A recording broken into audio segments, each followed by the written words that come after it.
Hello, everybody, and welcome back to Valley Fever Sports Network. I'm your host, Daniel, and welcome back. I know I said I might not put these videos out often, but the D-backs, they won. They swept the Milwaukee Brewers in the NL Wild Card, and they are moving on to the National League Division Series. Of course, it's a couple days late, but I wanted to put this video out to preview the National League Division Series against the LA Dodgers. First of all, before I move on, great series between the D-backs and the Brewers. Probably the most entertaining wild card series. I think they played a lot of great baseball, the D-backs, but I do have some problems with the offense, more particularly I get into later in previewing this series, but I do think the offense kind of fell a little bit flat. They were clutch. They hit homers, but they didn't really hit for average as we're kind of used to seeing. But I'll get into that later. But let's go ahead and jump into it. Of course, like I said, they're playing the Los Angeles Dodgers, interdivision rival. The season series between the two teams, the Dodgers won 8-5, including the Dodgers winning the last 5 games of the season against the D-backs. The D-backs did not play great. That was when they were kind of struggling, kind of going through the motions, and then near like the end of August and fighting for that wild card spot. It was the second matchup in postseason history between these two teams. Of course, the last time was 2017 and the NLDS, where the Dodgers swept the D-backs, kind of just dominated the D-backs in that series. Game 1 is going to be tomorrow on Saturday, October 7th. It is between Merrill Kelly and Clayton Kershaw at Dodger Stadium. Of course, we've kind of know, if you're a D-back fan, Merrill Kelly struggles against the Dodgers, and especially at Dodger Stadium. First, his stats versus the Dodgers. In his career, he is 0 for 11 with a 5.49 ERA in 16 starts. He's given up 13 homers, walked 37 guys, only struck out 69. So not exactly what we're kind of used to from seeing Merrill Kelly as usual. And at Dodger Stadium, where Game 1 is taking place, he's 0-5 with a 7.03 ERA in 8 games started, 39 innings, 31 earned runs, 8 homers, 16 walks, and 32 strikeouts. So about a 50% mark between the walks and strikeouts. Exactly not what we're used to seeing in Merrill Kelly. Hopefully he can step up in Game 1. And Merrill Kelly is actually slated to start multiple games this series. I'll get into that later. And then the Game 1 starter for LA is, of course, the ace Clayton Kershaw.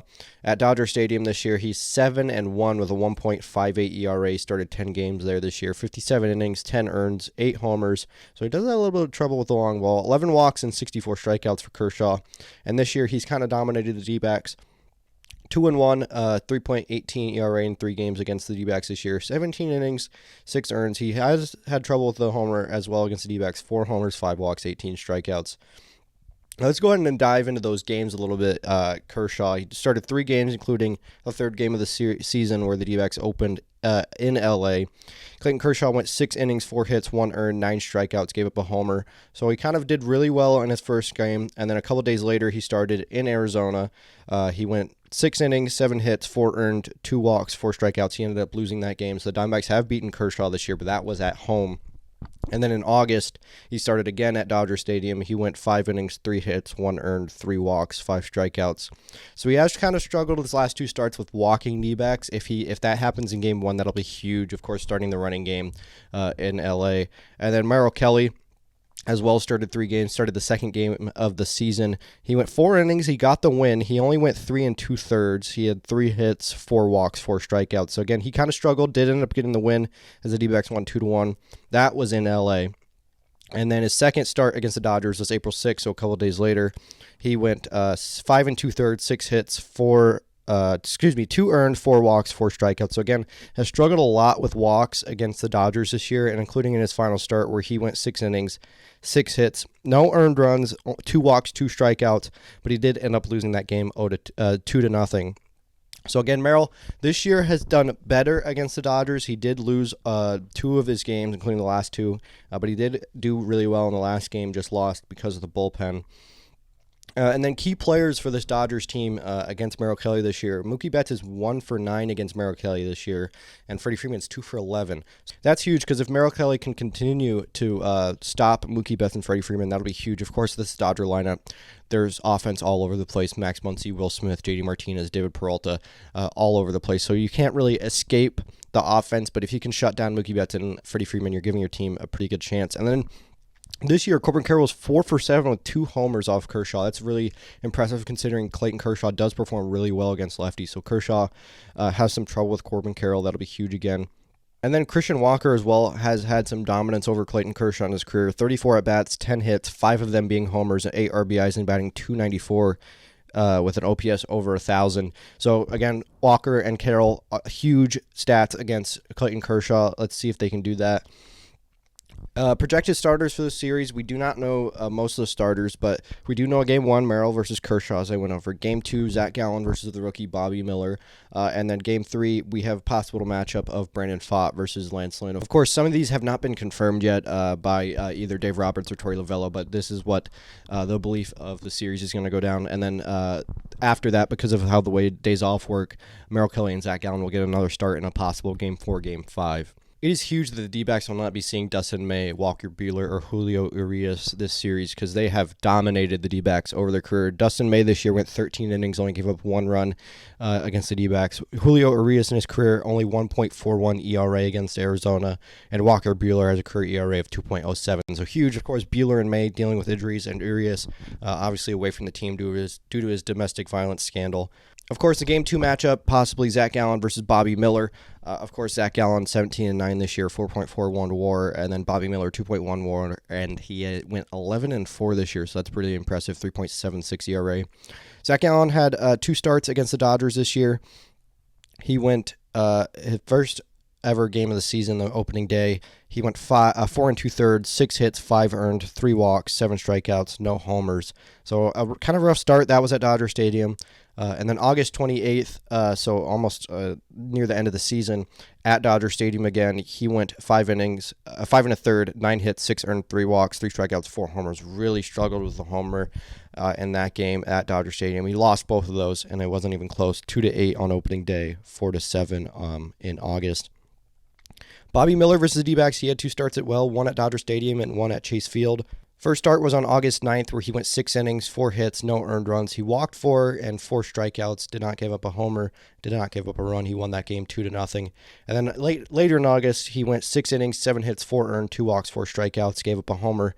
Dodgers did end up winning that game 7-4. Bobby Miller is a rookie, so if you can get to him, it might rattle his confidence, but he does have a blazing fastball, good set of pitch mix, so it's going to be hard to hit off Bobby Miller, and that's going to be a really tough game in Game 2 at Dodger Stadium. And then if we go to Game 3, possibility of Brandon Pfaadt versus Lance Lynn. Brandon Pfaadt had 2 starts against LA this year, 1 in LA, 1 at Chase Field. First start at Chase Field, he went 4 2/3, 6 hits, 4 earned, 2 walks, 5 strikeouts. Did not give up a homer, but he did end up losing that game 4-5. And then August 30th at Dodger Stadium, he went 4 innings, 8 hits, 5 earned, 2 walks, 4 strikeouts, did give up 2 homers in that game. That was at Dodger Stadium, lost that one 7-0. Lance Lynn did not have a single start against the D-backs this year, either with Chicago or LA, so no stats to really go off. Lance Lynn did kind of heat up when he got traded to the Dodgers, did kind of struggle at the end. So that'll be huge if the D-backs can get to Lance Lynn at Chase Field if he is the Game 3 starter. Some keys to win for the D-backs this series. Of course, it's going to be really hard. The Dodgers are obviously the overwhelming favorites, and I don't think that's wrong in any way. I do think they're the favorites. The bullpen has to continue to perform. The bullpen was excellent in the wild card series. 9 1/3 innings, no earned, 11 strikeouts, and 3 walks. Of course, they had some excellent defense behind them, but still some dominance from Sal Frank, Thompson, Ginkel, Sewald. All the guys in the bullpen did really great in that series.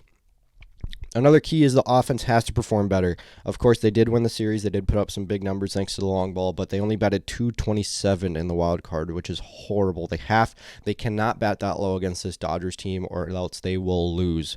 But they were clutch. They did hit with runners in scoring position. They did get the long ball when they needed, and they did get runs on the board when they needed as well. They have to get the running game going. They tried in Milwaukee. Contreras did a really good job at nulling the running game. Only stolen base was on Christian Walker.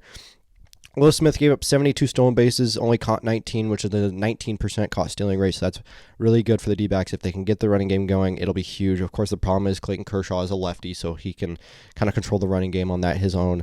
Another huge one is you have to take one game in the first 2 games in LA. If you're able to flip home field advantage back to Chase Field, that'll be huge. They were 3-3 at home against LA, which of course is 500, but they were 2-5 in LA. So if they can flip home field back to Chase Field, an opportunity to clinch at home, that'll be huge. Just win 1 game in LA. My last key to victory is they need peak Zach Gallen and Merrill Kelly. It'll be really hard if they don't have Gallen and Kelly at their top of their game, considering they have an opportunity to start 4 of the 5 games in this series. due to the off days. They need the Zach Gallen that was at Wrigley Field where he went 9 innings, won 1-0, only gave up 3 hits, 1 walk, and 9 strikeouts. They need that Zach Gallen against the Dodgers. They need the Merrill Kelly that went 7 innings at Chase Field against Cincinnati where he struck out 12 and only gave up 1 hit. Of course, he had to leave that game due to cramps. His cramps did kind of subside, but they do need that Merrill Kelly that in Game 1 of the opener and, of course, any other game he can start in the division series. They need those guys. If those guys can't perform at that rate, they can still pitch pretty good, and the D-backs will give a chance to win, but you can't get the Merrill Kelly and Zach Gallen that you've gotten this year against LA, especially in LA. Of course, the Dodger offense is unbelievable. Muncy, Peralta, Smith, Martinez, Freeman, Betts. It's ridiculous. Even rookie center fielder James Outman for a while gave Corbin Carroll a run for his money in the Rookie of the Year race. It's going to be a tough series. I would give the pitching advantage to the D-backs simply because they have Gallen and Kelly going for 4 of the 5 games. And, of course, rookie Bobby Miller. Lance Lynn has struggled. Clayton Kershaw, we know his postseason struggles. The bullpens are really close. They were like 2 of the top 3 bullpens in September, which is really huge. Of course, we've seen the D-backs in the wild card, the bullpen dominating. Defense needs to be up to par for the D-backs. Of course, one of the top defenses in the league. They need to get the running game going. But all in all, this series is going to be a really hard series for the D-backs to win. I do think all the pressure is on LA after losing last year to the Padres in the division series. Of course, the Padres were a wild card team. They were about 86, 87 wins. Diamondbacks in a similar standard. They don't want to do that again. The Dodgers, I think all the pressure is on the Dodgers. D-backs not supposed to be here, have no pressure. They can just go in, no pressure, try and put up runs on Kershaw, trying to stifle the Dodgers' offense. That'll be huge. The series is going to be really tough. I do think the D-backs, unfortunately, do drop this one, but just because of how overpowered the Dodgers are. But I really think this is going to be a really interesting series. Of course, Diamondbacks did exercise their playoff demon against Milwaukee, of course, losing the 2011 division series in 5 games against Milwaukee. They have a chance to do that this year against the Dodgers in the division series. 2017 division series, they lost by a sweep. So I think it's going to be a really fun series. I hope you all enjoy. I hope you enjoyed the Milwaukee series. It's really fun. Diamondbacks are in a really good spot right now, and hopefully they can make some moves in the offseason. Hopefully they can continue to move on, and hopefully we get a World Series. That'd be a pretty fun random World Series run from the D-backs. But I hope you enjoyed this video, this playoff preview. Please leave a like, comment, subscribe. Go look at my Twitter. Go look at my website down in the description. Write some articles. I tweet along with the D-backs games. And it was a really fun time over there. So go ahead and drop a follow over there if you want. But thank you all for watching. I hope you have a fun time, and go D-backs.